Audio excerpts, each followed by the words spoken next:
Hi, నేను మీ కోనసీమ అమ్మాయిని. ఈరోజు నేనైతే మంచి కంటెంట్ వీడియోతో అయితే మీ ముందుకు వచ్చేసాను. ఈరోజు నేనైతే కడియం వచ్చాను. ఇది మన రాజమండ్రికి చాలా తక్కువ దూరంలో అయితే ఈ కడియం ఉంటుంది.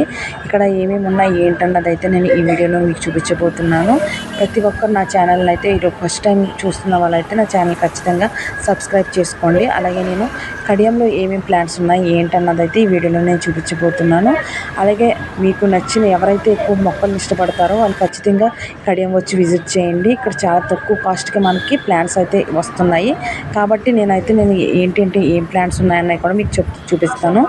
అలాగే మనకి ఇక్కడ 20 రూపీస్ నుంచే మనకి ఏంటంటే కాస్ట్ అయితే ఉంది. ఇక్కడ రోజెస్ అయితే డిఫరెంట్ రోజ్ ప్లాంట్స్ అయితే ఇక్కడ ఉన్నాయి. అలాగే ఇండోర్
ఇవన్నీ ఇండోర్ ప్లాంట్స్ అన్నమాట. ఇక్కడ అన్ని చాలా రకరకాల ఇండోర్ ప్లాంట్స్ అయితే ఉన్నాయి మనకి అవైలబుల్గా. ఒక్కొక్కటి ఒక్కొక్క కాస్ట్లో ఉన్నది.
చూస్తున్నారు కదా, ఇక్కడ వీలే అనమాట ఓన్గా చేసి రెడ్ వాళ్ళు ఎలా చేస్తారో అని అడిగాను అనమాట. చేస్తే వాళ్ళు ఏం చెప్పారంటే వాళ్ళు గ్రో చేయడానికి వాళ్ళు రెడ్ సాయిల్ అయితే బాగా వస్తుందన్న. రెడ్ సాయిల్తో పాటు వాళ్ళు ఏంటంటే కొన్ని వడ్ల గింజలు అది పొట్టు ఉంటుంది కదా, దాంతోపాటు కలిపి వాళ్ళు ప్లాంట్ అన్నది పెడతారంట, అప్పుడు గ్రో చేస్తారు అని చెప్పారు. అలాగే ఏంటంటే వీటిని కొన్ని వేరే ఊర్లు కూడా ఎక్స్పోర్ట్ చేస్తారంట వాళ్ళు, అవి కూడా చెప్పారనమాట. చాలా వాళ్ళు ఒక్కొక్క టైంలో ఎలా గ్రో చేయాలి, ఎంత టైంలో పిక్ చేసుకోవాలి, ఇవన్నీ కూడా వాళ్ళు ఏంటంటే అన్నీ వీళ్ళే ఓన్గా చేసుకుంటున్నారు. ఇక్కడ ఉన్న ఇవన్నీ వీళ్ళు ఎక్స్పోర్ట్ చేయడానికి పెట్టుకున్నారంట. ఇవన్నీ ఏంటంటే ఇవన్నీ ఎక్స్పోర్ట్ చేస్తారనమాట. ఇది చూస్తే మొత్తం కలబంద అనమాట, అలోవెరా ఉంది ఇదంతా, ఇది సెపరేట్గా అనమాట అలోవెరా ఇదంతా. ఫైనల్గా మేమైతే 2 రోజ్ ప్లాంట్స్ అయితే తీసుకున్నాము. అలాగే మరిన్ని వీడియోల కోసం నా ఛానల్ని తప్పకుండా సబ్స్క్రైబ్ చేసుకోండి.